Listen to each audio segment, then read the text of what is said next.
जय विडुबार कुमाये, जय विडुबार कुमाये, हरि जय विडुबार कुमाये, जय विडुबार कुमाये, जय विडुबार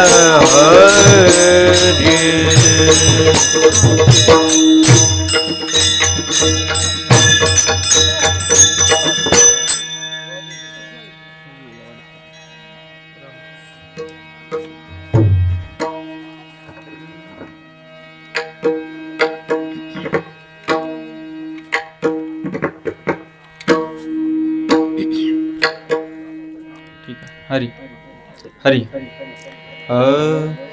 राम कृष्ण हरे जय राम जय राम कृष्ण हरे जय राम जय राम कृष्ण हरे जय राम कृष्ण हरे जय राम कृष्ण हरे जय राम कृष्ण जय राम कृष्ण जय राम कृष्ण जय राम कृष्ण जय राम कृष्ण जय राम कृष्ण जय राम कृष्ण जय राम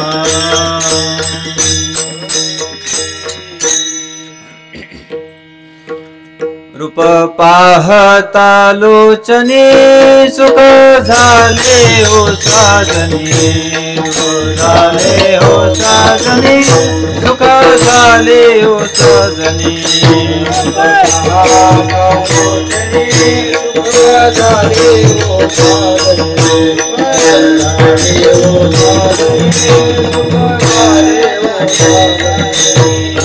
पाहता लोचने सुख झाले हो साजने, सुख झाले हो साजने, सुख झाले हो साजने, सुख झाले हो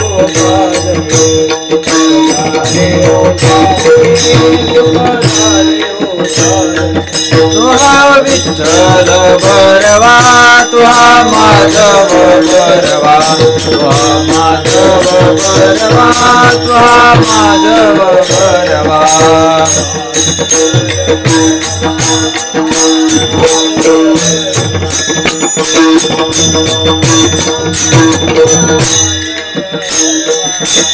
मन विठ्ठले आवडी, मन विठ्ठले आवडी, मन विठ्ठले आवडी,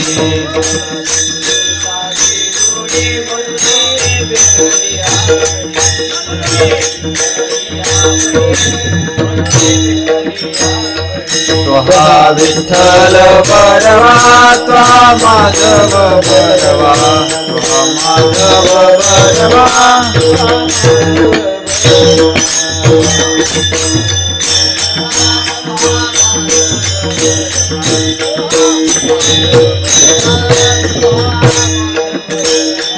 सर्व सुखाचे आगर बाप रखमा देवी वर, बाप रखमा देवी वर, बाप रखमा देवी वर,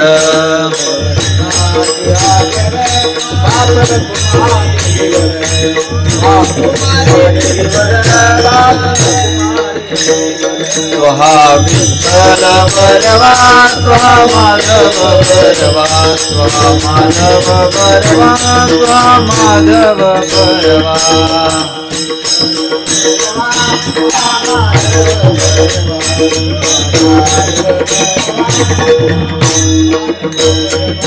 जय राम कृष्ण हरे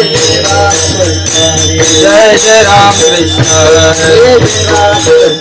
जय जय राम कृष्ण जय जय राम कृष्ण हरे जय जय राम कृष्ण हरे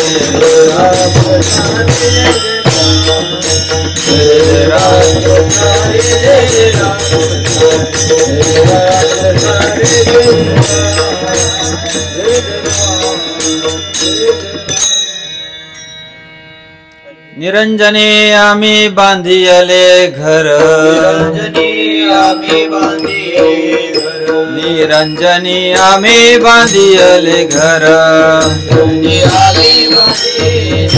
निराकारी निरंतर राहिलो से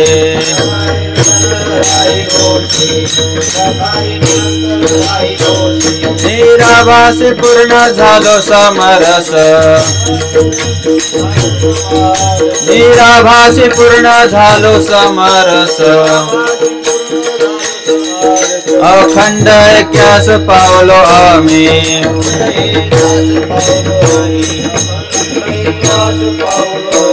तुका माने आता नाही अहंकार तुका माने आता नाही अहंकार झालो तदाकार नित्य शुद्ध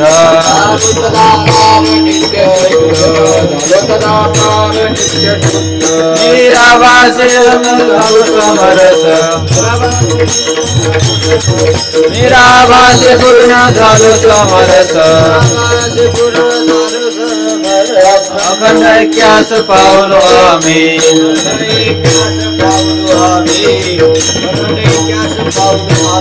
विठोबा रखो माई विठोबा रखो माई विठोबा रखो माई विठोबा रखो माई विठोबा रखो माई विठोबा रखो माई विठोबा रखो माई विठोबा रखो माई विठोबा रखो माई विठोबा रखो माई विठोबा रखो माई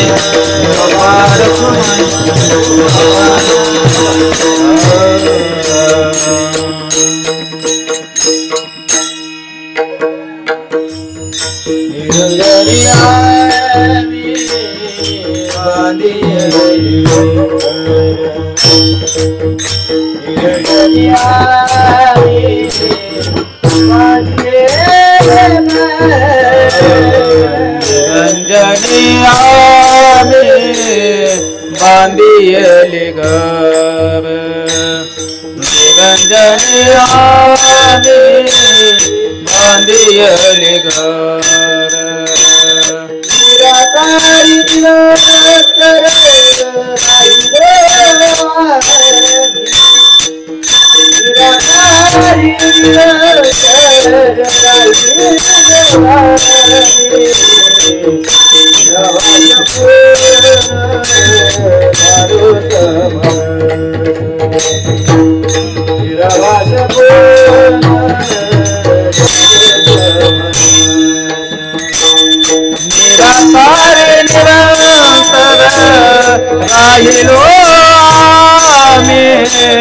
निराकार निरंतर राहिलो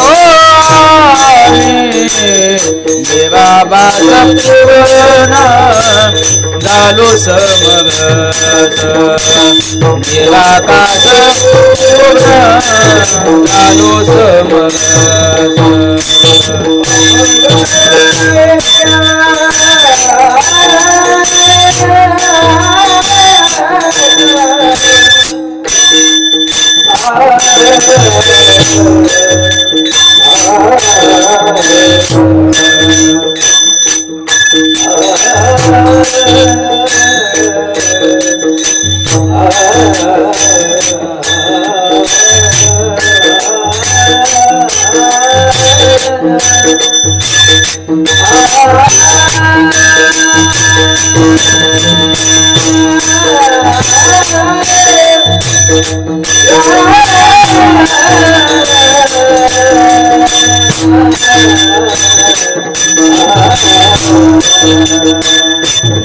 अखंड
निरंजनी आम्ही बांधियले घर, निराकारी निरंतर राहिलो से, निराभासी पूर्ण झालो समरस, अखंड ऐक्यास पावलो आम्ही तुका म्हणे आता नाही अहंकार, तुका म्हणे आता नाही अहंकार, जलो तदाकार नित्य शुद्ध,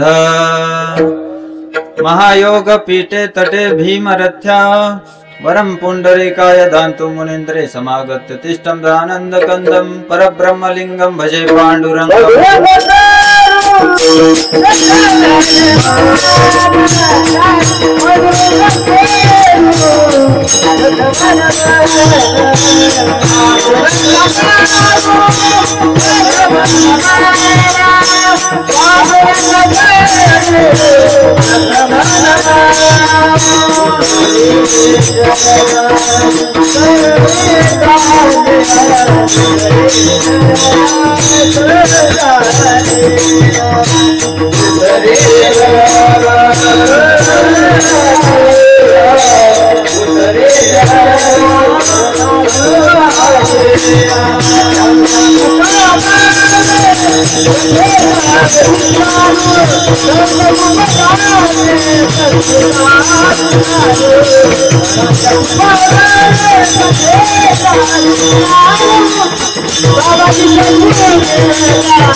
वसुदेवसुतं देवं कंसचाणूरमर्दनं देवकी परमानन्दं कृष्णं वन्दे जगद्गुरुमुखं करोति वाचालं पङ्गुं लङ्घयते गिरिं यत्कृपातमहं वन्दे श्रीगुरुदीनतारिणं परमानन्दमाधवं श्रीचैतन्येश्वरम्। निरंजनी आम्ही बांधियले घर, निरंजनी आम्ही बांधियले घर, निराकारी निरंतर राहिलो से, निराभासी पूर्ण झालो समरस, अखंड ऐक्यास पावलो आम्ही। विश्व प्रसिद्ध विठ्ठलाचे लाडके भक्त संत शिरोमणी संत तुकोबारायांचा हा अभंग आहे। विशेष करून आज वास्तुशांतीनिमित्त हा जो कार्यक्रम ठेवण्यात आलेला आहे, तर त्याने तुकोबारायांनीही सांगितलेलं आहे की मी पण एक घर बांधले म्हणतात, इकोच कमी करा। तर या अभंगात, या 3 चरणाच्या अभंगात विशेष करून तुकोबाराय आपला स्वानुभव आणि त्यांनी या मनुष्य देहात असताना, या संसारात असताना काय काय प्राप्त करण्यासाठी काय काय कष्ट घेतले ते थोडक्यात सांगतायत, आणि शेवटच्या क्षणाला त्यांनी काय प्राप्त केलं ते या अभंगातून ते आपल्याला सांगतायत। विठ्ठल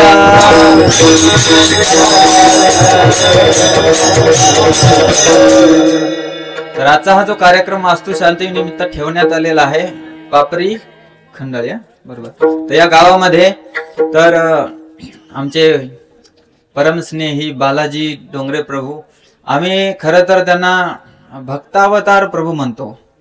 भक्ताचा अवतार कोण असतं? भक्ताचा अवतार म्हणजे भगवंताचा अवतार ऐकला, पण भक्ताचाही अवतार साक्षात संत शिरोमणी संत तुकोबाराय आहेत, कारण नामदेवरायांचे ते अवतार आहेत। माहित असेल तुम्हाला, कधी ऐकला असेल तर असंच हा त्यांचं नाव तसं भक्तावतार प्रभू आहे। गावात माहिती नाही त्यांना काय नावाने ओळखतात, पण त्यांना बालाजी डोंगरे म्हणतो आम्ही। ते त्यांचे कुबेर डोंगरे यांचे ते धाकटे सुपुत्र आहेत आणि मोठे माऊली डोंगरे, बरोबर। तर त्यांनी मला का एक 4 दिवसापूर्वी फोन केला, म्हणे की आपल्याला वारकरी संप्रदायासारखं पद्धतीचं आपल्याला कीर्तन करायचं आहे।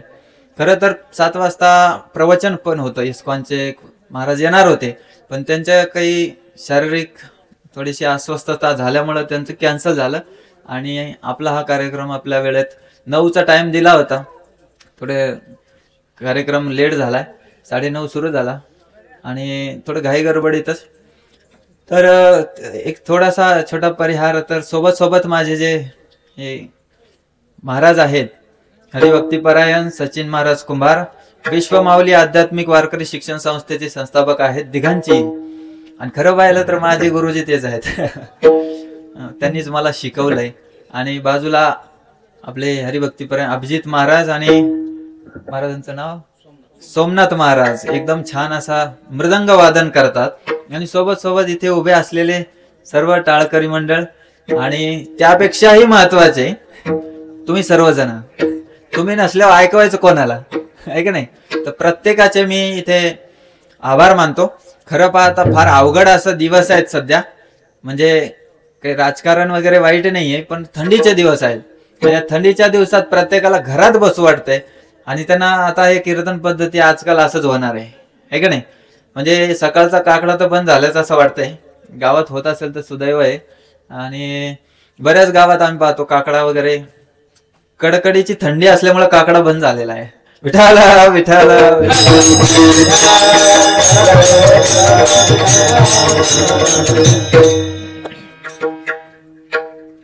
निरंजनी आम्ही बांधियले घर, निरंजनी आम्ही बांधियले घर, निराकारी निरंतर राहिलो से। जगतवंदनी असे तुकोबाराय आपल्यासाठी फार सुंदर असा दृष्टांत घेत आहेत। खरं तर घराचा दृष्टांत आहे, म्हणजे घराची उपमा घेऊन ते आपल्याला एक मोठा सिद्धांत आपल्या पुढे मांडत आहेत। तर तुमच्या सगळ्यांच्या चरणी थोडक्यात सांगतो, मी फार काय मोठा वेदांत दर्शन वगैरे असं वाचून आलेलो नाहीये मी, तुमच्यासारखा साधा एक आहे. हा, माझं बोलणं तुम्हाला नक्कीच पटणार, कारण मी साधच बोलतो, बरोबर का नाही? म्हणजे मी साधंच बोलणार आणि साधं समजून सांगण्याचा प्रयत्न करेल आपल्या संपूर्ण संतांच्या कृपेने. ठीक आहे. तर इथे तुकोबाराय आपल्याला फार सुंदर असं घराचं उदाहरण घेऊन समजून सांगत आहेत की त्यांनी जीवनामध्ये काय प्राप्त केलेलं आहे. यांनी असं सुंदर असं घर बांधलेलं आहे. आणि खरं या जीव ज्यावेळी या भौतिक जगात येतो, या संसारात येतो, आणि आल्यानंतर त्याचा 4 मूलभूत गरजा आहेत. शाळेत काय शिकलोय आपण? अन्न, वस्त्र, निवारा, आणि चौथी अन्न, वस्त्र, निवारा शाळेत शिकलो ना. चौथी अन्न, वस्त्र, निवारा आणि मोबाईल. चौथी मोबाईल गरज आहे. हो, तुम्ही म्हणसाल शिक्षण कोणतरी म्हणून गेलं, ऐक नाही बाबा, शिक्षण कोणतरी म्हणलं, शिक्षण ही गरज आहे. खरं पहा, आता शिक्षणाची आज गरजच नाहीये.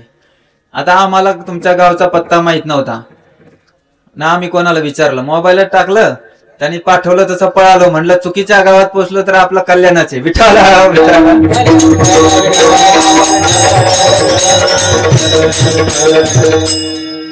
जर समजा चुकून दुसरी पापरीच्या जागी जर पापडीला पोहोचलो असतो तर काय झालं असतं, आहे का नाही? इकडे तुम्ही वाट पाहत बसले असते, आम्ही फिरलो असतो तिकडे. आता मागे एक सर्वे मध्ये सांगितलं, जे गुगल मॅप आहे ना त्याची गडबड. एक फॅमिली निघली आणि त्यांना पार कुठेतरी जम्मू काश्मीरकडे जायचं होतं. ते जाता जाता त्यांनी टाकलं, सकाळी जे निघले संध्याकाळी डायरेक्ट जंगलातच पोहोचले. बरोबर जंगलाच्या मधोमध गेला आणि तिथे गेल्यावर इंटरनेट कटल्यावर कळालं की हे गडबड झालेली आहे. ही अशी अवस्था आहे. मार्गदर्शक जीवनात बरोबर नसेल तर माणसाचं कल्याण नाही, अकल्याण होतं. विठाला.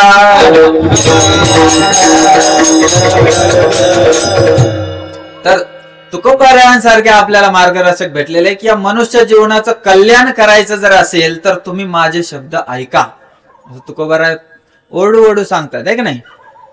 तर या दृष्टांतामध्ये, या उदाहरणामध्ये एक घराचं उदाहरण घेऊन तुकोबाराय काय सांगू इच्छित आहेत की ज्यावेळेस जीव या जगात येतो, या जगात आल्यानंतर पहिला आश्रय जीव हा शरीराचा घेतो, बरोबर का नाही? असं येते का कोणी आपोआप आभाळातून पडलं, बाबा आत्मा उभा आहे बाजूला. आत्मा म्हटले की आपल्याला भीती वाटते, आहे का नाही? टीव्ही सिरियल मध्ये आत्मा वेगळा असतो. भूत वगैरे त्याला नाही म्हणत. खरं बा, आता संस्कृत भाषेत भूत म्हणजे जीव. ज्ञानोबा म्हणतात ना की सर्व भूतांचं भूत म्हणजे असं भूत नाही ते पांढरी साडी घातलेली बाई, मोठ्या मोठ्याने कोणतरी हसतय, केस मोकळे सोडून अचानकच एक पुढे येते, असं भूत नाही ना, हे भूत नाहीये. तर महत्वाचं लक्षात घ्या, आपण या जीव या जगात आला ना, पहिला त्याचं आश्रयस्थान असतं ते शरीर, आहे का नाही? शरीर हे आश्रयस्थान आहे. आणि म्हणून ज्ञानोबारायाने 18व्या अध्यायाच्या 14व्या नंबरच्या श्लोकाच्या ओवीमध्ये लिहिलेलं आहे. ओवीमध्ये लिहिलं की हे 24 तत्वांचे कुटुंब घर वस्तीचे. वस्ती म्हणजे काय हो? वस्ती आता हे मुंबई वगैरे साईडला मला ते मी गेलो होतो तर ते म्हणत होते वस्ती करणार का वाच तुम्ही? वस्ती म्हणजे काय? मुक्काम. बरोबर ना? तुमच्या इकडे काय म्हणतात? मुक्काम म्हणतात, वस्ती म्हणतात? मुक्काम. ते म्हणतात तुम्ही वस्ती करणार. किती दिवसाच्या वस्तीला आले हो तुम्ही? म्हटलं वस्ती आमच्या इकडे आदिवासी लोक करतात, म्हणजे मुक्काम आला. तर इथे ज्ञानोबा आपल्याला सांगत आहेत की हे 24 तत्वांचे कुटुंब घर वस्तीचे. कोणतं? ते देहाबद्दल बोलतायत, बरोबर आहे ना? देहाबद्दल बोलतायत. कारण तो अध्याय देहाचं वर्णन करत असताना त्या अध्यायामध्ये ज्ञानोबा आपल्याला म्हणतात 24 तत्वाचं हे शरीर बनलेलं आहे. त्याच्यामध्ये अधिष्ठान करून पहिला आलेला तो आत्मा आहे. कर्माच्या आधी कर्त्याचं लक्षण लक्षात घेतलं पाहिजे. बाबा कर्म काय घडलं, पण करता कोण होता? दगड कधी कर्म करतो का हो? कधी दिसतंय तुम्हाला? आता मी काही जास्त तत्वज्ञानात जात नाही, कारण तत्वज्ञान घेतलं तर त्याला झोप येते म्हणतात लोकांना तत्वज्ञानात. तर थोडं म्हणून हसत खेळतच आपण शिकूया. तर तुकोबाराय इथे फार सुंदर म्हणतात, निरंजनी आम्ही बांधियले घर. त्यांनी घर बांधले आणि इथे आपण एक घर बांधतो. त्या दोघांच्या घर बांधण्यामध्ये काहीतरी फरक आहे. कारण तुकोबारायांनी घर जे बांधलं ते या जगात नाही बांधलं. त्यांनी कुठे बांधले घर? निरंजनी. आता तुम्हाला थोडासा शब्दार्थ खेळावाच लागेल, कारण जर अभंग सोडवायचा तर थोडा शब्दाचा अर्थ समजलाच पाहिजे. निरंजनी म्हणजे इथं नि शब्दाचा अर्थ नकारात्मक नाहीये. नकारात्मक नाहीये, मी स्पष्ट बोलतोय. तुम्ही चला असं कसं बोलता? रंजन या शब्दाचा अर्थ येतो डाग. ठीक आहे, कलंक. कळालं ना? कधी कधी काजळ लावतो आपण. काजळाला काय म्हणतो? अंजन आहे ना. बाया माणसाला माहित असते काजळ लावणं, आहे का नाही? बाळाला लावता तुम्ही? अंजन लावता का नाही? ती काजळीचं बनवतात तर का नाही? अंजन. नीर शब्द जो आहे तर नी नाहीये, फक्त नीर आहे. आणि नीर या शब्दाचा जो अर्थ संस्कृत मध्ये सांगितलेला आहे तो निषेध दर्शवत नाही, तो विशेष प्रकारचा निषेध दर्शवतो. विठ्ठला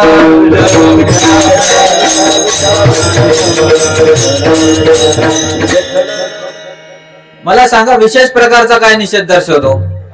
मला पाणी प्यायचं नाही एवढं म्हणलं, नाही आला शब्द, नाही प्यायचं, नको पिऊ. बरोबर का नाही? नाही शब्द हा निषेध दर्शवतो. पण नीर हा जो समोर लागलेला एक काय म्हणतात त्याला, प्रत्यय. तर तो जो आहे तो इथे जो विशेष प्रकारचा निषेध दर्शवतो तो म्हणजे इथे या जगाचा नाहीच आहे. तो नीर शब्द जे सांगायचंय तो निषेध दर्शवतो, म्हणजे या जगाचा नाही. म्हणजे इथे निरंजन जे सांगायचं त्यांना ते म्हणजे निष्कलंक आहेत. निरंजन शब्दाचा अर्थ असा होतो निष्कलंक. आणि निष्कलंक म्हणजेच कोण? ज्याला कलंक नाही, म्हणजे जो पवित्र आहे असा. कळलं का? म्हणून भगवान श्रीकृष्ण, राम किंवा शिवजींना ज्यावेळेस बोलताना निरंजन हा शब्द वापरला जातो. आणि विशेष करून शिवांच्या वाऱ्यात शिव हा शब्दाचा अर्थ काय होतो? काय महाराज? शिव म्हणजे पवित्र. कळालं? त्या शिवची जर वेलांटी काढली ना तर शेव राहत. शेव म्हणजे कल्याण, शेवटचं डेड बॉडी. कळालं ना? तर शिव म्हणजे पवित्र. म्हणून तुम्ही ऐकलं ना, सत्यम शिवम सुंदरम. ऐकलं ना? सत्यम हे भगवंताचं नाव आहे, शिवम हे सुद्धा भगवंताचं नाव आहे, आणि सुंदर हे सुद्धा भगवंताचंच नाव आहे, कारण भगवंत सुंदर आहे. राजस कुमार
राजस सुकुमार मदनाचा पुतळा. मदन कोण आहे माहिती आहे ना? या संपूर्ण जगताला मोहित करणारा मदन आहे. चांगला भला माणूस सुद्धा वाईट मार्गाला पोहोचतो, तो म्हणजे मदन आहे. आणि भगवंत कोण आहेत? मदन मोहन आहेत. भगवंताचं काय नाव आहे? मदन मोहन. जो मदनाला सुद्धा मोहित करतो असा मदन मोहन, तो साक्षात कटीवर कर ठेवून ते विठ्ठल आपल्या पंढरीशी येऊन थांबलेले ते मदन मोहन आहेत. तर ही विशेषता आहे भगवंताची. भगवंत सत्यपण आहे, शिव आहे, सुंदर आहे. अशा भगवंताच्या मनामध्ये, अशा भगवंताच्या घरी म्हणजे वैकुंठामध्ये त्यांनी आपलं घर बांधलेलं आहे. म्हणून त्याला म्हणतात निरंजनी आम्ही बांधिले घर. आणि त्याच्या पुढे तुकोबाराय काय म्हणतात? निराकारी निरंतर राहिलोसे. का असे म्हणतात? आता निराकार शब्दाचा कोणी अर्थ दर्शवेल? हो, ज्याला आकार नाहीये, मग घर कसं काय बांधता? म्हणजे पापरी गावला आकारच नाही आणि घर बांधायचं. ग्रामपंचायत मध्ये नोंद असेल ना या जागेची, आहे का नाही? तिथं तर शब्दानुसार पेपरवर केलेली नोंद आहे. इथं मास्तर भूखंड मोजून घेतला का नाही? कमी जास्त कुठे एखादी वीट सोडली का? म्हणजे याचा अर्थ तिथे जरी शब्दानुसार त्याची नोंद असेल, इथं भूखंड मोजलेला आहे म्हणजे त्याला आकार आहे. म्हणून इथे निराकार शब्दाचा अर्थ असा होत नाही की ज्याला आकारच नाही. हा त्याचा अर्थ होतो ज्याला आकार नाही, पण आकार कोणता नाही हे विचारा. विठ्ठला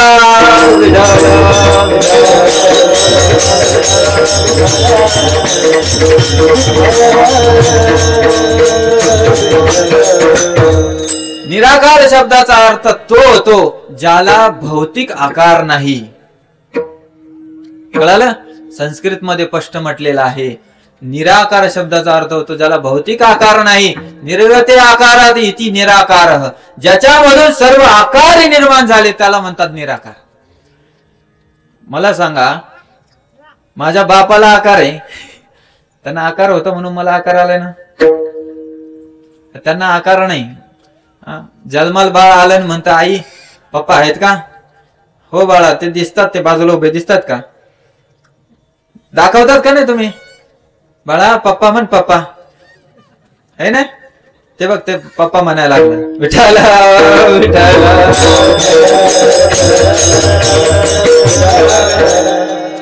जोपर्यंत बापाला आकार नाही ते पोराला आकार कसा येणार आहे? बरोबर? मग माझ्या बापाला आकार आहे, माझ्या बापाच्या बापाला आकार आहे, बापाच्या बापाच्या बापाला आकार आहे, तर त्या सगळ्यात मोठ्या बापाला आकार कसा नसू शकतो? समजला का? भगवंताला आकार आहे हो, पण तो आकार साधारण नाहीये. म्हणून पद्मपुराणामध्ये भागवत महात्म्य येतं आणि सर्वात पहिला श्लोक काय येतो माहितीये का? सच्चिदानंद रूपाय विश्वोत्पत्त्यादि हेतवे. सच्चिदानंद रूपाय, भगवंताचं रूप कसं आहे? सच्चिदानंद रूपाय. एक बिलोमंगल असे बिलोमंगल ठाकूर असे महान एक भगवान कृष्णाचे भक्त होऊन गेले. त्यांनी पण ते एका श्लोकात शेवटी काय म्हटले माहितीये का? त्रिभंगाकृती, भगवंताला त्रिभंग आकृती आहे. त्यांनी असं नाही म्हटलं की फक्त ते त्रिभंग आहेत. आकृतीचा अर्थ काय होतो? त्याला काहीतरी महत्व आहे. तर भगवंता जे आहेत ते असे नाहीत निराकार की बाबा त्यांना आकारच नाहीये. त्यांचा आकार आपल्यासारखा हाडा मासाचा मलमूत्राचा असा बांधलेला ढाचा नाहीये. त्यामुळे तिथं म्हटलं निराकार. असं आहे का की यशोदा माता रात्री भरपूर भजे खाऊ घातले, कृष्ण म्हणतो आई कुठे टॉयलेट? पळायचंय मला, तांब्या भरून दे पटकन. पहिले काही टॉयलेट नव्हतेच बिचारे. असं झालं का कधी? डब्बा भरून पळा पळा पळा पळा. भगवंतानी खाल्लं तरी त्यांचं आत जात नाही. याचं कारण आहे साक्षात एक लीला आहे. कोणती माहितीये का? हा, भगवंताने मुखामध्ये ब्रह्मांड दाखवलं. कधी ऐकलं का भागवतात? किती जणांना ऐकलं? आम्ही ऐकतच नाही, घरी पण नाही दारी पण नाही. बरोबर का नाही? आता पण काहीतरी मौन धारण करून आले का तुम्ही? बोला की, ऐकलं का कधी? तुम्ही ऐकलं असेल कधी भागवतात? ब्रह्म विमोहन लीला ऐकली का? ब्रह्माजी विमोहन त्यांचं झालं, नंतर इंद्राचा गर्व हरण केलेली लीला ऐकली का? अहो भगवंताच्या किती सुंदर लीला आहेत. भगवंताच्या लीला ऐकतच नाही तुम्ही. मग त्या लीला नाही ऐकल्या तर घरच्या लीला चालू होतात.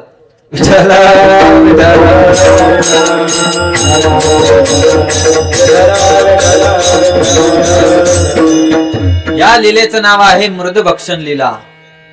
मृदू म्हणजे माती खाल्ली भगवंताने, आणि बलरामजी म्हणतात की आई आई कृष्णाने माती खाल्ली. आणि ज्या वेळेला आई म्हटली अरे माती खायची काय वेळ आली तुझ्यावर? लोणी कमी पडलं होतं का चोरायला? तर त्या वेळेला म्हणे आई आई मी माती नाही खाल्ली.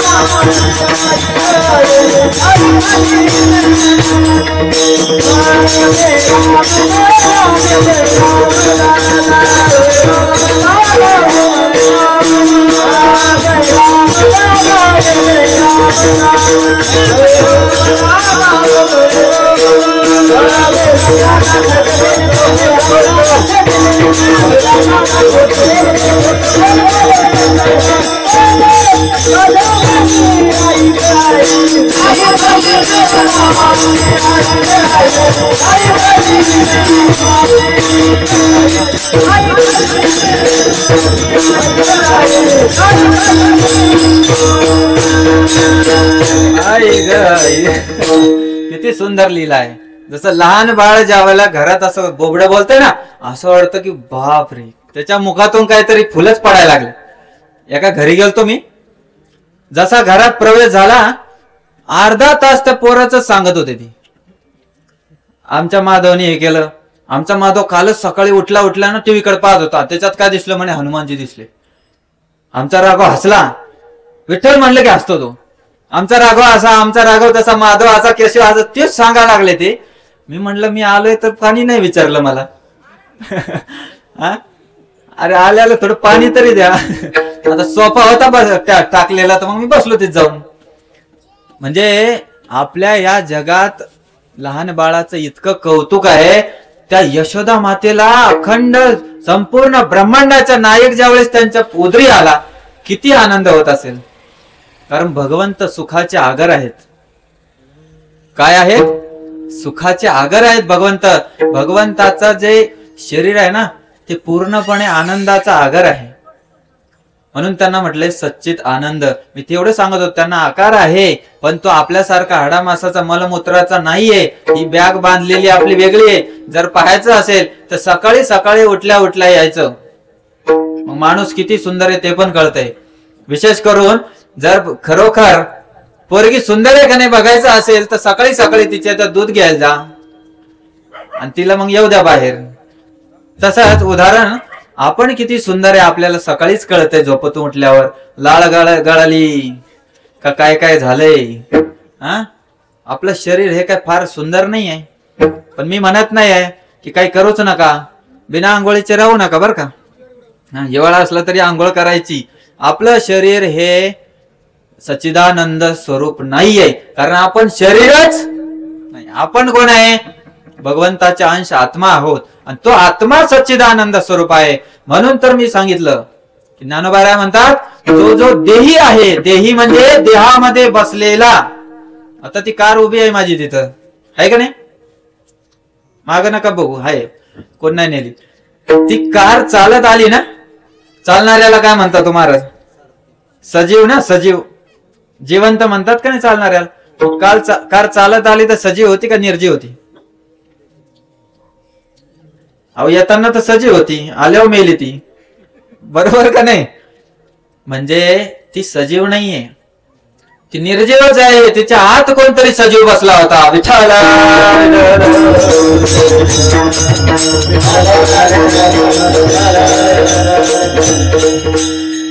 तर इथे महत्वाचं असं आहे की भगवंत निराकार नाहीये. मी ते सांगत होतो, निराकारी निरंतर राहिलो असेल तर भगवंत जे निराकार आहेत. आता कोणचं म्हणतात एकदा म्हणता हो एकदा नाही, तर मी तुम्हाला आठवण करून देतोय, भगवंत निराकार अशा पद्धतीचे नाहीये, ते आपल्यासारखे नाहीयेत. ते भगवंत हे दिव्य आहेत.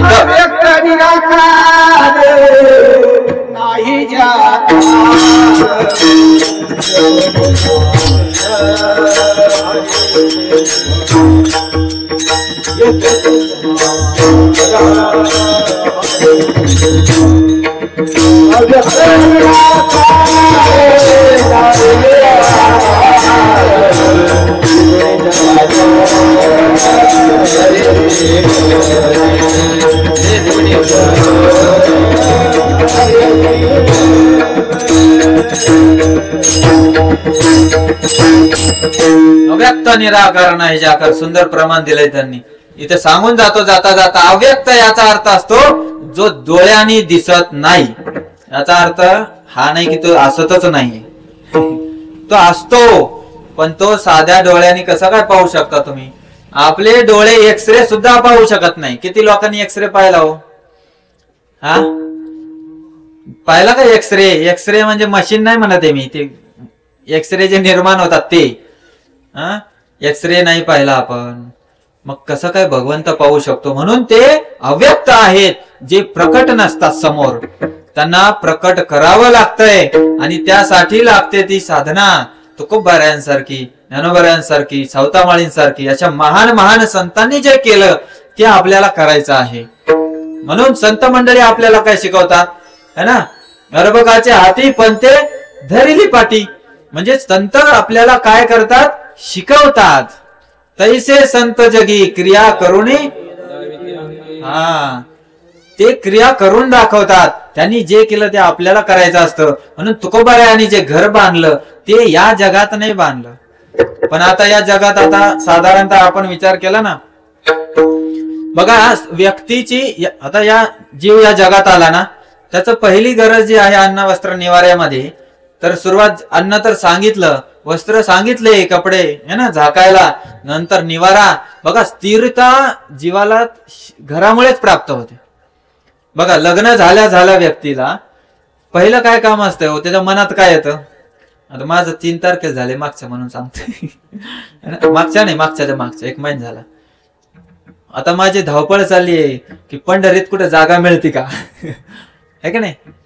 हा, घर लागतं. गावी आहे माझं इथून 400 किलोमीटर, मी इथंच राहतो. पहिले विचार काय करतो व्यक्ती की माझं घर असावं.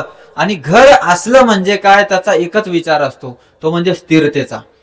घराशिवाय स्थिरता नाही येत. तर इथे तुकोबारायांनी जी स्थिरता प्राप्त केली ती शाश्वत प्राप्त केली. आपण जे प्राप्त करू इच्छितो ती अशाश्वत अशी. पण मी म्हणणार नाही की घर बांधू नका. अहो घर बांधल्याशिवाय राहणार कसे? काय पाल ठोकून राहायचं रस्त्यावर? हिवाळा, पावसाळा, उन्हाळा याचा त्रास आहे का नाही? याला अधिदैविक क्लेश म्हणतात. हे अधिदैविक म्हणजे दैवयोगाने प्राप्त होतात. देवता लोकांना हे काम असतं तुम्हाला देण्याचं. हिवाळा चांगला नाही असं नाही बरं का, चांगला असतो. नाही तर मग हे पीक कशी यायचे आपले? बघा बरोबर पीक हे त्या ऋतूतच येतात. बरोबर फळं कशी येतात? लोक म्हणतात फळं खायची ना, ऋतूनुसार खा. बरोबर, उन्हाळ्यात तेच फळं येतात ज्याच्यात पाणी जास्त असते. ही भगवंताची लीला आहे. आणि थंडीत तेच फळं येतात जे थंडीत आपल्यासाठी अनुकूल असतात. आणि पावसाळ्यात तीच फळं येतात जे अनुकूल असतात. त्याच्यात चातुर्मासही शास्त्रांनी घालून दिला की बाबा 4 महिन्यामध्ये चातुर्मास जो आहे, देव उठी एकादशी, देवशाहिनी एकादशी पासून देव उठी एकादशी पर्यंत या महिन्यात हे खाऊ नका. पहिल्या महिन्यात भाजीपाला वर्ज्य असतो. भाजीपाला झाल्यानंतर त्याच्यात ते एका शेवटच्या महिन्यात उडीद डाळ असते, मध्ये दही असतं. आणि त्याच्यामध्ये बोलता बोलता विसरलो मी, दूध आहे, दूध, दही आणि उडीद डाळ असते एक. आणि विशेष करून 1 महिन्यात विसरलो, जाऊ द्या, आपल्याला काय चातुर्मासात आल्यावर ध्यान करू आपण. तर विषय असा आहे, हे का सांगितलेलं आहे? शास्त्राचे नियम आहेत. त्या ऋतूत ती महत्वाची गोष्ट असते. म्हणून म्हणजे मला हे सांगायचं की जरी या जगात आपण शाश्वत घर बांधतो ते आवश्यक आहे. घर पाहिजे, पण त्या घरात आसक्ती नको. म्हणजे घर बांधलं, हे माझं घर आहे. कोणाचं घर आहे? माझं घर आहे. आणि माझं घर आहे तर मग मेल्यानंतर कसं काय घेऊन जात नाही तू? काय आता तिथं गेल्यावर पण एक घर लागल का नाही? ते लग्न करताना म्हणतात की 7 जन्म मी तुझ्या सोबत राहीन. मग 7 जन्म सोबत राहायला घर पण लागेल की? बरोबर का नाही? घर पण घेऊन जा. अहो साधा कपाळाला लावलेलं तुमच्याकडे लावतात का? शिक्का कपाळाला रुपया लावतात का? हा, रुपयाच का लावतात सांगा बरं? हा, सर्वात त्याचीच किंमत कमी आहे. आता 50 पैसे राहिलेच नाही. हा, असं कोणी म्हणतं का? मी लावतो 500ची नोट लावतो. हा, नाही लावत कोणी. अहो तुम्हाला काय सांगायचं की ते मरताना ते जाळल्यानंतर नाही का जमा करतात. काय जमा करतात हो? हा, तुम्ही लोक बोलत नाही राव, मी पण जातो मग, जाऊ द्या. काय जमा करतात असते ना, ते महाराज म्हणतात हो, ते तर ज्ञानी आहेत. तुम्ही काय जमा करता ते सांगा, कळालं का नाही तुम्हाला काही? हा, तुम्ही काही जमा करत नाही, कारण आमच्याकडे लय मोठे घरात आणि नाही आम्ही आधीच काढून घेतो. बरोबर का नाही? काही लोक जमा करतात, बघा काही सोनं गिनं पडलं असेल, हा ते जमा करतात काही जण. जर पगळून गिगळून नसेल गेलं तर घ्या काढून, असं असतं. तर मला हे सांगायचं की आपल्या सोबत 1 रुपयाही जात नाही हो, मग घर कसं जाईल, संपत्ती कशी जाईल? मग मी म्हणण्यात काही उपयोग नाहीये. काय मी म्हणण्यात काही उपयोग नाही. म्हणून तुकोबरायांनी जसं शाश्वत घर बांधलं, तसंही आपल्याला निरंजनी शाश्वत घर बांधायची तयारी करायची, हे तुकोबरायांनी पहिल्या चरणात सांगितलेलं.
कुंडली गवर्धर विठ्ठल श्री ज्ञानदेव तुकाराम, माऊली ज्ञानेश्वर महाराज की जय. जगद्गुरु संत तुकाराम महाराज की जय. निरंजनी आम्ही बांधिले घर, निराकारी निरंतर राहिलोसे, निराभासी पूर्ण झालो समरस. तुकोबाराय दुसऱ्या चरणात फार सुंदर सांगतात की निराभासी पूर्ण झालो समरस, पूर्णतः आम्ही त्यांच्यामध्ये आता समरस झालेलो आहे. समरसचा अर्थ असा होतो की असं नाही की अस्तित्व विहीन होऊन व्यक्ती तिच्यात विलीनच होतो. व मी पूर्णपणे जर एखाद्याचं चिंतन करत राहिलो ना, तरी सुद्धा व्यक्ती समरस झालेला असतो. याचा अर्थ हा नाही की तो व्यक्ती पूर्णपणे झिरो झालेला आहे. झिरो म्हणतात का त्याला?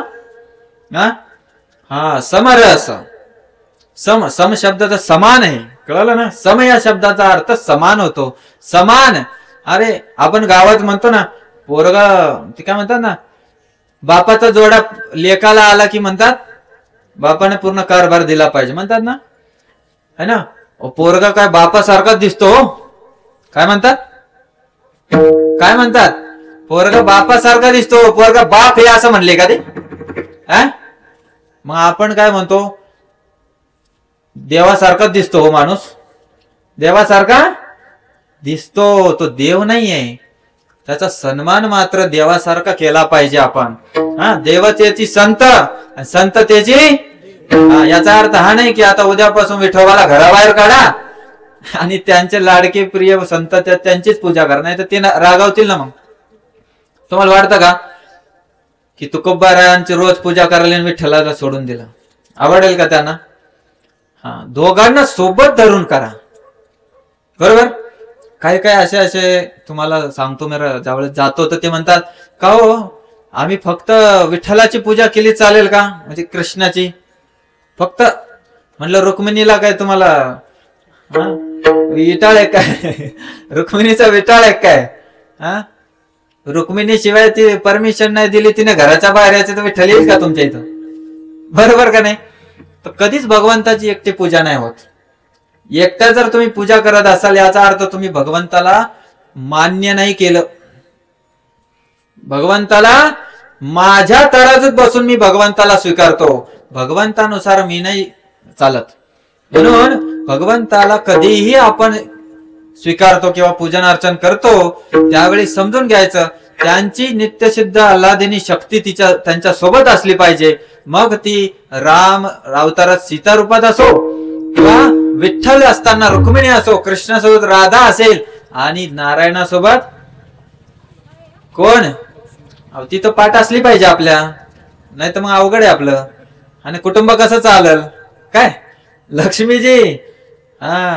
तर महत्वाचं हे आहे की इथे तुकोबाराय आपल्याला म्हणत आहेत मी समरस झालेलो आहे, निराभास आहे. आता मला कोणत्या प्रकारचा आभास वगैरे हे राहिलंच नाही, पूर्णपणे मी आता समरस झालेलो आहे. आणि त्याच्यात ते फार सुंदर म्हणायला लागलेत की मला काय केलं पाहिजे, अखंड ऐक्य असं पावलो आम्ही. त्यांचं ऐक्य झालेलं आहे तुकोबारायांचं आणि भगवंताचं. ऐक्य कसं मी आता समजून सांगितलं. बाप आणि लेक दिसतो सारखा नसतो सारखा, बरोबर का नाही. असं होईल का की नामदेवराय म्हणतात विठोबा भरपूर झालं तुझं, विटेवर उभं राहणं, ये खाली एक दिवस. असं झालं होतं म्हणे. एक अशी मी कथा ऐकली म्हणे नामदेवराय म्हणतात की विठ्ठला तुझी कंबर दुखत असेल ना रे, कधीपासून उभा येतो, 28 युग झाली तुला, कधीतरी तुला वाटत नाही का खाली येऊन बसावं थोडस, आहे ना. तर ते थोडस दुःख व्यक्त करतात ना, असे भक्ताचा स्वभाव असतो. आपल्या भगवंताची काळजी आहे का नाही. तुझं दुःखत असेल थोडंफार ये फिरून तू चंद्रभागेच्या काठावून. मग ते म्हणे मी जर गेलो तर विटेवर कोण उभा राहायचं.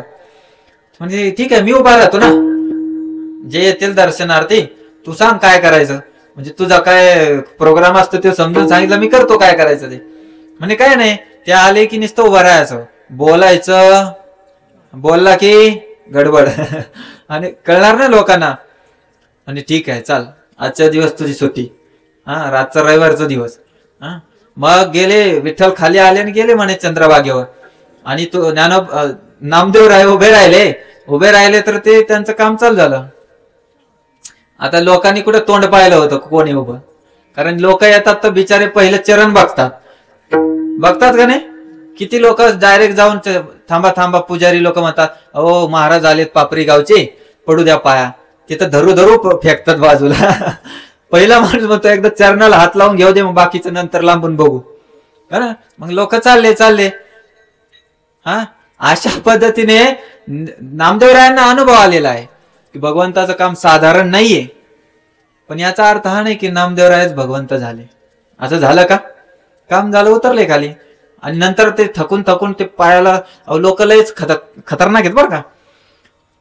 पहिलेच तर नेल कटर वगैरे काही वापरत नाहीत घरी, नख काढून येत नाही आणि म्हणतात विठ्ठलाच्या पायाचं थोडस मिळालं तर बघू. नख पण मारतात लोक. अरे ते दगड नाहीये, भगवंत साक्षात. हे तुकोबाराय स्वतः एका अभंगात म्हटले मूर्ती घडवेले जे म्हणती त्यांच्या मुखाप्रती किडे पडो. बरोबर ना. हे कोण म्हणू शकतं हो, ज्याला अनुभव झालाय. आपल्याला तर रोज काळा दगडच दिसतो, बरोबर ना. ही आपली दृष्टी आहे, ती त्या भक्तांची आहे. नित्यसिद्ध अभंगात आलाच तो शब्द. तर हे कधी कधी नख पण मारतात लोक. आपण भगवंताला कधी नख नाही मारू. गेला हात लावा, नाही हात लागला तर दुरून हात जोडा. असं नाही की तुम्हाला भगवंत बघत नाहीयेत. भगवंतात जगन्नाथ आहेत. काय आहेत? जगन्नाथ. त्यांच्याशी मोठे मोठे डोळे. तुम्ही किड्या मुंगीपेक्षाही लहान असू द्या, तुम्हाला ते बघतात. बरोबर का नाही. मग भगवंताला तुम्ही दिसणार नाही एवढे मोठे 5-6 फुटाचे आलेले, हे का नाही. तर नख मारणं लोक करतात ते. तर विषय इथे असा आहे की नामदेवराय इथे विठ्ठल बनून उभे राहिलेत. याचा अर्थ हा नाही की नामदेवराय विठ्ठलच झालेत. म्हणून मला सांगायचं होतं की त्या दुसऱ्या चरणात जे तुकोबाराय म्हणू इच्छितात अखंड ऐक्य असं पावलं आम्ही. याचा अर्थ त्या भगवंतामध्ये पूर्णपणे आम्ही रत झालोय अखंडपणे, असं ते दुसऱ्या चरणात बोलतायत.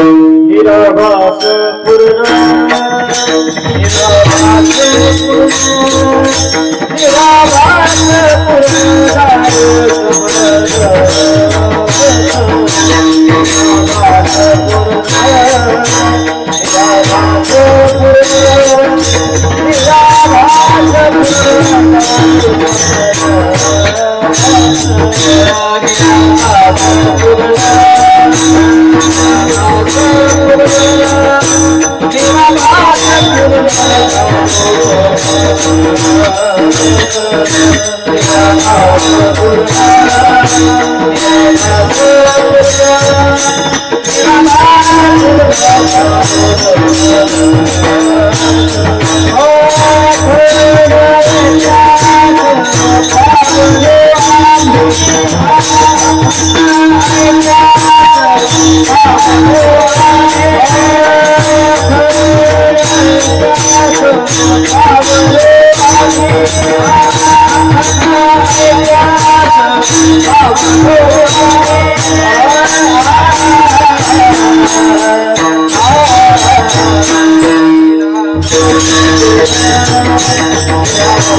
सच्चिदानंद स्वरूप अशा भगवंताचं असं सुंदर असं छोटस कीर्तन करूया आपण.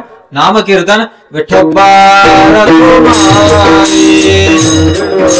मना मना मुखाने विठोबा प्रेमाने बोला.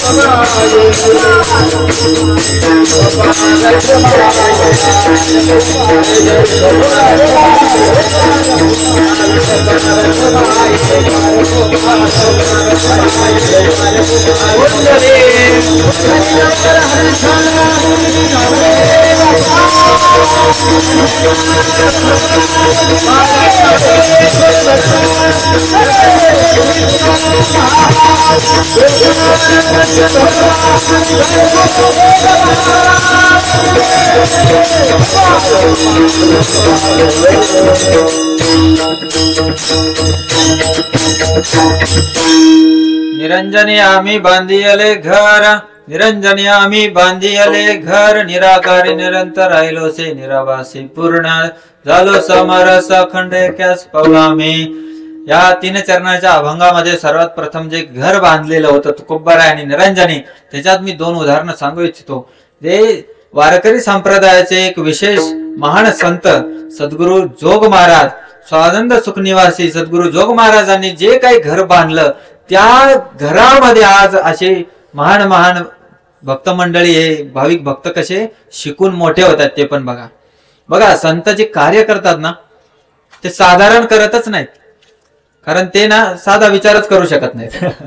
संत साधा विचार करू शकत नाहीत. आणि तसाच आज इस्कॉन मध्ये, इस्कॉन जाणता का तुम्ही हरे कृष्ण संस्थेला, तसंच जगद्गुरु श्रील प्रभुपादांनी सुद्धा एक घर बांधलं, ज्या घरामध्ये आज लाखो करोडो लोक आपल्या जीवनाचं कल्याण करत आहेत. ही विशेषता आहे. म्हणून तुकोबारायांनी जे घर बांधलं तसंच या महान संतांनी हे घर बांधलेलं आहे, ज्याच्यामध्ये जीवाचं कल्याण होत आहे. तसं आपल्या घरात सुद्धा जीवांचं कल्याण झालं पाहिजे. घराचा मुख्य कर्ता धर्ता जो असतो त्याचं कर्तव्य हे आहे की त्या व्यक्तीने सगळ्यांना भगवंताच्या भक्तीत लावावा. जर त्या कर्त्याने भगवंताच्या भक्तीत लावलं नाही ना लोकांना, तर सर्वांचं पाप त्या एकट्याला लागतं. विठ्ठला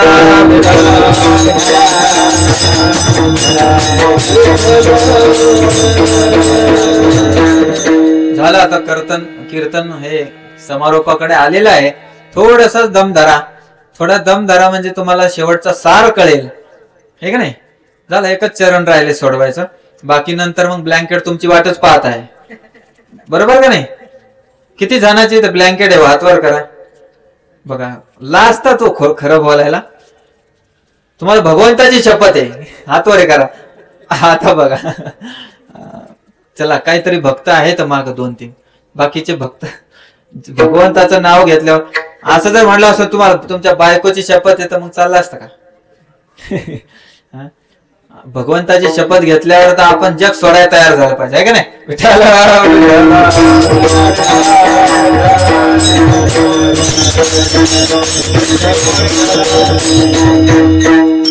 तर फार महत्वाचं तुकोबाराय शेवटच्या चरणात सांगतात.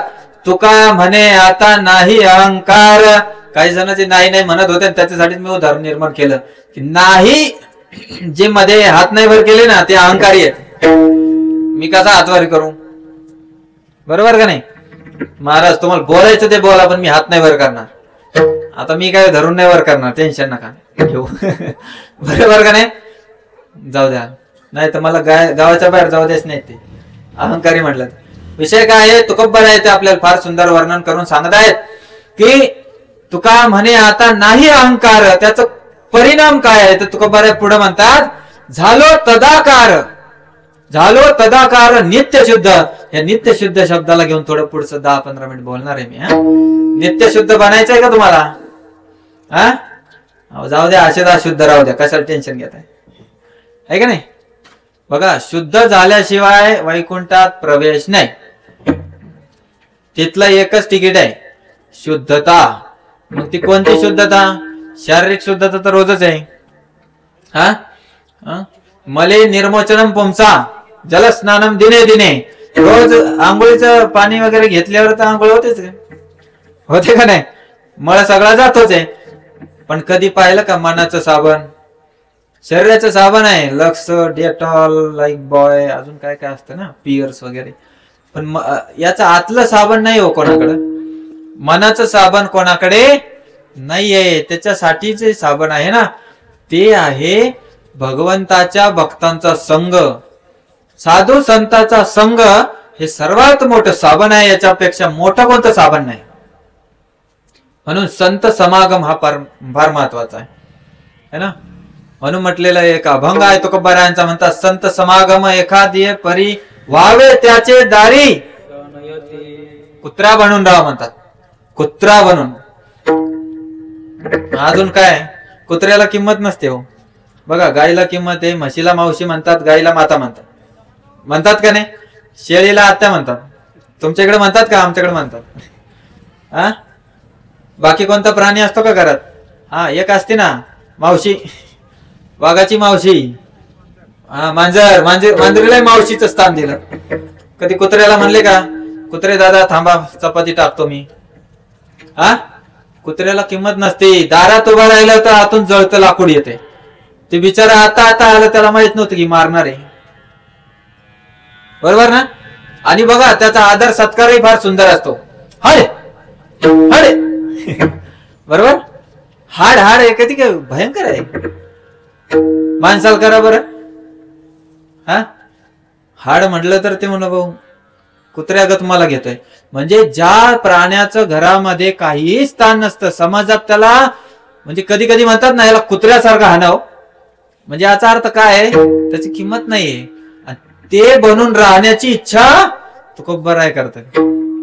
पण असं नाही आहे की ते म्हणले अंबानीच्या घरचा कुत्रा बनतो मी, खायला चांगलं चांगलं भेट, आहे का नाही? नाही, ते काय म्हटले, संतांच्या दारचा बनतो मी, संतांच्या दारचा.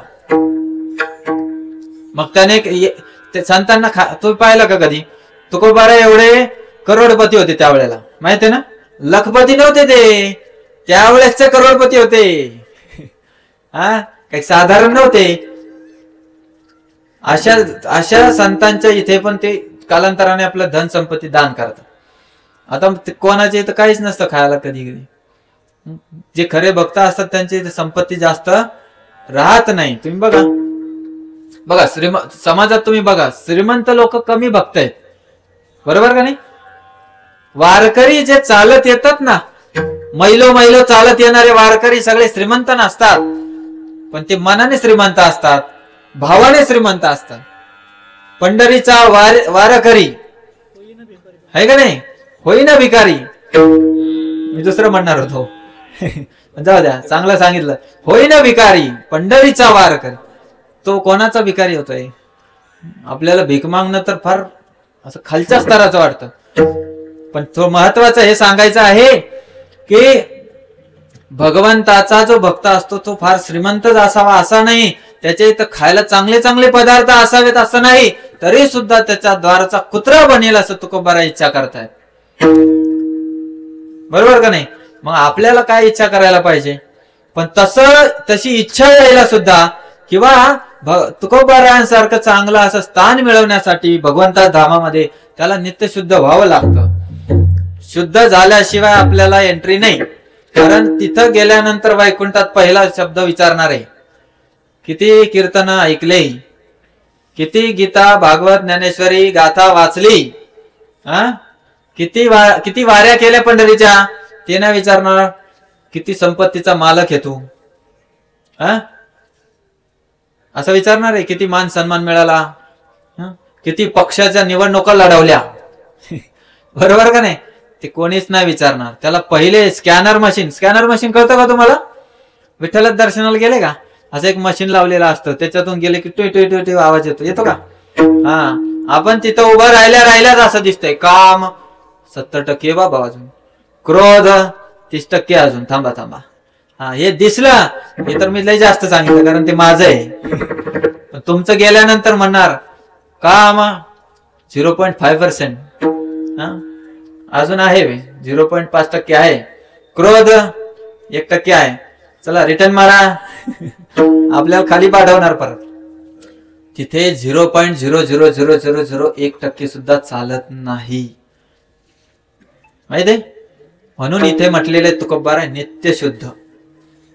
आणि काय म्हणले आधी? तदाकार. हा शब्द पण फार महत्वाचा आहे. तदाकारचा शब्द अर्थ समजून घ्या. भगवंताची जी मूर्ती आहे, भगवंत जे स्वतः आहेत, जे स्वतः सच्चिदानंद स्वरूप आहेत, तेवढं पूर्ण शुद्ध आपल्याला व्हावं लागेल. म्हणजेच तद आकार, तद म्हणजे ते, त्यांच्या आकारा समान शुद्ध व्हावं लागेल, त्यांच्या आकारा समान आपल्याला दिव्य व्हावं लागेल. त्याच वेळी आपल्याला त्यांच्या धामात प्रवेश मिळणार आहे, तोपर्यंत नाही. मग त्याचं काय करावं लागेल? म्हणे अहंकार घालवावं लागेल. काय म्हणतात? अहंकार घालवावं लागेल. म्हणून फार सुंदर सांगितलेलं आहे, सर्वाभूती पाहे एक वासुदेव, सर्वाभूती पाहे एक वासुदेव, पुसोनिया ठाव अहमतेचा. काय म्हटले? पुसोनिया ठाव अहमतेचा. अहंकाराचा जो ठाव आहे, पुसलाय. पुसला शब्द फार महत्वाचा आहे बघा. फळा पुसतात ना हो, पहिले खडून लिहायचे ब्लॅकबोर्डवर, आहे ना, काळा फळा असायचा, तो पुसायचे. पुसणं म्हणजे त्याला मुळातून उपटून काढा, असं नाही की थोडं थोडं सोडून द्या. कधी कधी शिक्षक वर्गात यायचे, मुलांना म्हणे फळा कोणी पुसला आज, कळत नाही का? सगळे पांढरे पांढरे डाग लावून ठेवलेत. पुसोनिया ठाव अहमतेचा, अहंकाराची गोष्ट म्हटले.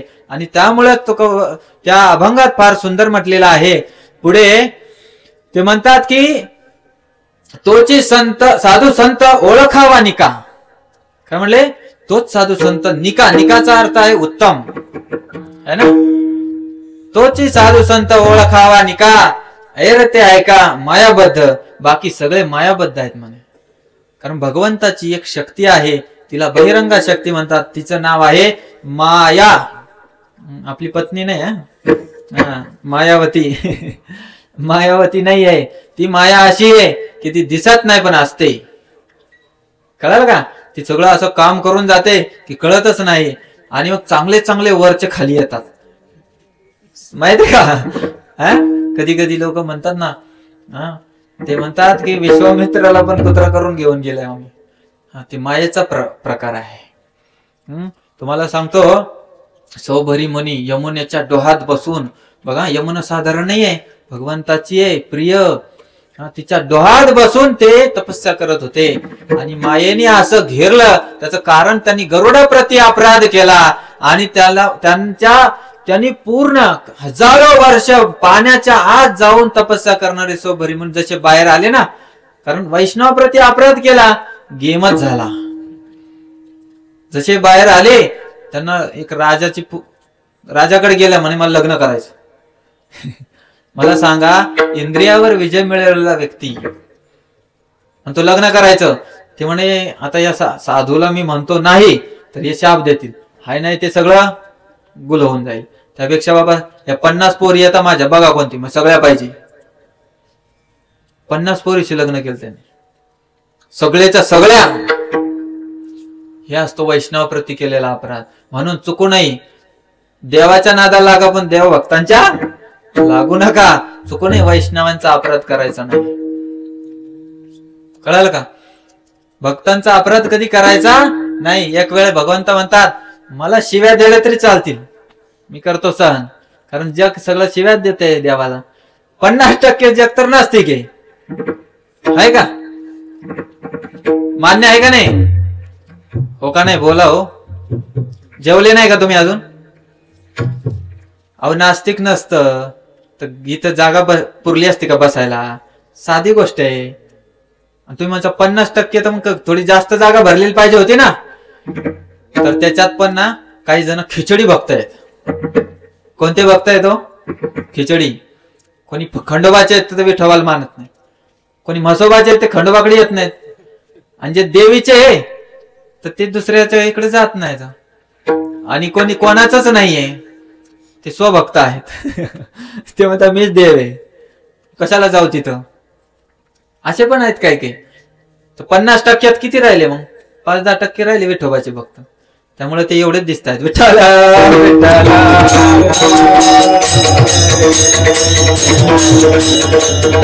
थोडक्यात मी शेवटचा 1-2 मिनिटात सारांश सांगेल. बघा, या जगामध्ये जगणाऱ्या लोकांमध्ये ना वेगवेगळ्या प्रकारची लोक आहेत. कशी जगतात ते बिचारे बघा. काही लोक आहे ना, हे 3 काळ आहेत माहिती, भूत भविष्य वर्तमान. तर त्याच्यामध्ये विशेष करून काही लोक भूतकाळातच जगतात, काही वर्तमानातच जगतात, काही भविष्यात जगतात. पण एका काळात जगणं हे आपल्यासाठी सोयीस्कर नाहीये. तुम्हाला पाहायचं का भूतकाळात जगणारी लोक? 40च्या पार झालेली भूतकाळात जातात. 40 झाले, 45 झाले, बाई मी हे केलं असतं, बाबा मी हे चांगलं केलं असतं. ते दिवसभर रामायण त्यांचं चालतंय. ते कौशल्यानंदन रामाचं नाही, त्यांचं ते चालतंय ना, मी हे केलं असतं, मी ते केलं असतं, माझी सुनेने असं केलं असतं, मी तशी वागले. काय तुला बस कर आता, विठ्ठल विठ्ठल करायचं सोडून आता ते विनाकारण दुसरं ते भूतकाळाचं चिंतन करणारी लोक असतात है ना. काही वर्तमानाची आजकाल असतात. ते असं म्हणतात की कोण पाहिले म्हणतात, भविष्य कोण पाहिले, भूतकाळ कशाला चिंता करायचंय, जे आहे ते मजा मारून घ्या. मजा मारणारे पण काही लोक आहेत. आता ते पिक्चरचं गाणं आठवलं पण मी म्हणणार नाही. आहे का नाही, जिने के है नाही 4 दिन नाही, भरपूर आहे आपल्याकडे. हा म्हणजे 4च दिवस म्हणतात, मजा मारून घ्या. तसाच एक चार्वाक मुनी होते. चार्वाक मुनी होते. ते काय म्हटले माहिती का? ऋणम कृत्वा घृतम पिबेत यावत जीवेत सुखम जीवेत. बघा, कमीत कमी ते घृतम पिबेत म्हणले. आजकालचे लोक यावन ऋणम कृत्वा दारू पिबेत, दारू पण म्हटले असते. म्हणजे त्यांनी कमीत कमी शरीरासाठी चांगलं ग्रेत, चांगलं ग्रेत म्हणजे कळतं का? हा तूप, तूप घरात तूप निघतं का दुधाचं? शरीरासाठी तूप चांगलं असतं बरं का. ज्यांना ज्यांना त्वचेचे आजार, हाडाचे आजार, सांधे भाताचे आजार आहे त्यांनी तूप खायचं. म्हणजे मी थोडासा डॉक्टर पण आहे, नंतर या मग सांगतो तुम्हाला काय खायचं कशासोबत. तर महत्वाचं हे आहे, ते काय म्हटले? ऋणम कृत्वा घृतम पिबेत यावत जीवेत सुखम जीवेत भस्मीभूतस्य देहस्य किम पुनरागमनो भवेत. ते म्हटले की जर ऋणम कृत्वा, कर्ज करा. आहे का इथं कर्ज? सगळ्यांवर असेल हा. ज्याच्यावर नसेल त्याच्यावर बापाचं कर्ज असेल, मायबापाचं, साधू संतांचं, समाजाचं, है ना. आपल्यावर कर्ज असते बरं का, असं कोणी नाही बिना कर्जाचा. ऋणम कृत्वा, कर्ज करा. ऋणम कृत्वा घृतम पिबेत, कर्ज करून तूप प्या. काय म्हटले? खा नाही म्हटले, ते थोडस चमचाभर घेऊन प्या. ऋणम कृत्वा घृतम पिबेत यावत जीवेत सुखम जीवेत. जोपर्यंत जगायचं सुखात जग, कशाला टेन्शन घेतो, है का नाही. आणि पुढे काय म्हटले? भस्मीभूत सद्यास, एकदा या देहाला काडी लागली तर भस्मच होणार आहे. किम पुनरागमनो भवेत, कोण पाहिलं पुनर्जन्म होतो का नाही. म्हणजे हे असे नास्तिक पण काही आहेत. त्याच्यानंतर काही ज्ञानी माणसं आले, ते म्हटले असं काही ऐकू नका, असं कर्ज करू नका तूप पिण्यासाठी. तर थोडक्यात हेच की फार महत्वाचं असं आहे की वर्तमानातही जगून चालत नाही. भविष्याची चिंता करून काय मिळतं कोणाला? बघा, चिंता ही तुमच्या नियंत्रणाखाली आहे का सांगा बरं. चिंता ही तुमच्या नियंत्रणाखाली नाहीये. चिंता चिता समान असते असं म्हटलंय. चिंता आणि चितेत फरक काहीच नाही एका टिंबाला सोडून. फक्त कसं आहे, सजीवम दहते चिंता. सजीव असताना चिंता जाळते आणि मेल्यानंतर चिता जाळते. तर महत्वाचं हे आहे की आपल्याला बाकी गोष्टीचा विचार नाही करायचा. आपल्याला काम जे करायचं आहे ते आपल्या अहंकारावर करायचं. अहंकार फार सूक्ष्म असतो. शेवटी सांगतो की कधी कधी मी पण म्हणतो मी ना फार नम्र आहे. मी नम्र आहे म्हणणं सुद्धा अहंकार आहे. मी आलंच ना तिच्यात, बरोबर का नाही. मी आलंच. महाराज काय करायचं, देवाच्या कृपेने मी घर बांधलंय. देवाच्या कृपेनेच मी घर बांधलंय, पण हे नाही करायचं कधी. तर भक्त काय म्हणतात आमचे, देवाच्या कृपेने घर बांधलंय, मी लावतच नाही ते. तर मी पणा जो जिथे येतो, भागवतात म्हटलंय जनस्य मोह अयम ममेती. भागवतात म्हटलंय हे सगळं जन मोहात पडलेलं आहे, फक्त मम इति, माझं आणि मी माझं करण्यामध्ये.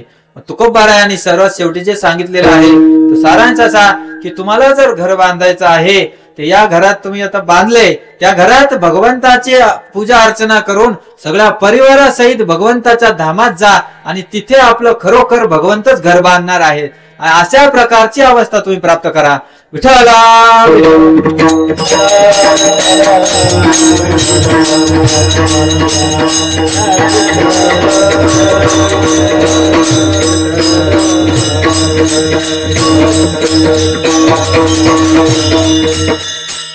तर शेवटी मी सगळ्यांचे आभार व्यक्त करतो.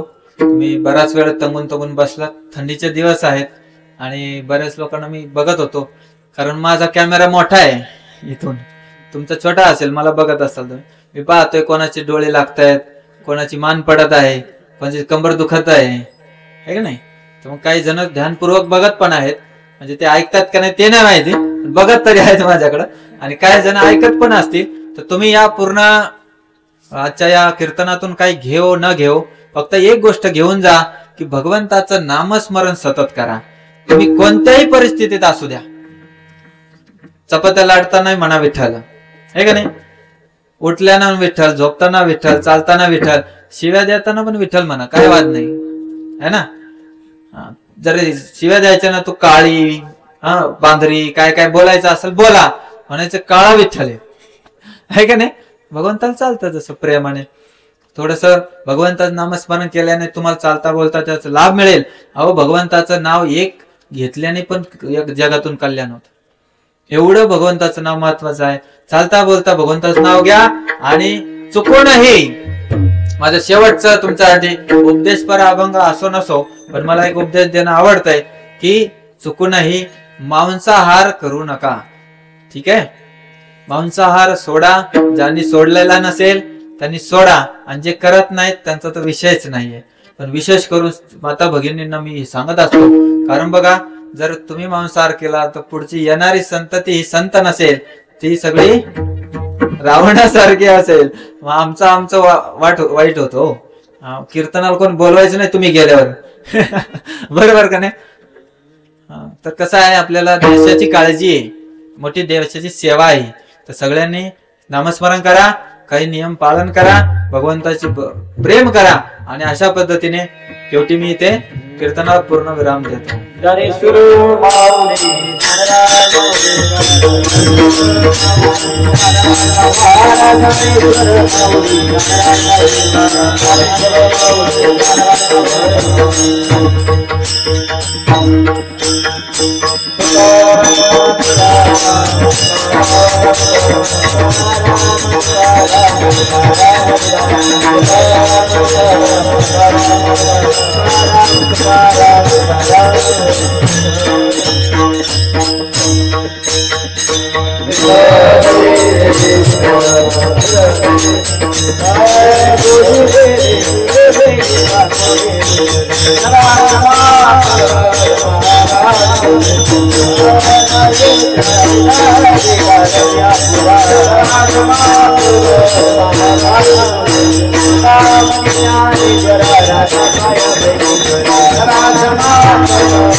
महाराज की जय, जगद्गुरु श्री तुकाराम महाराज की जय.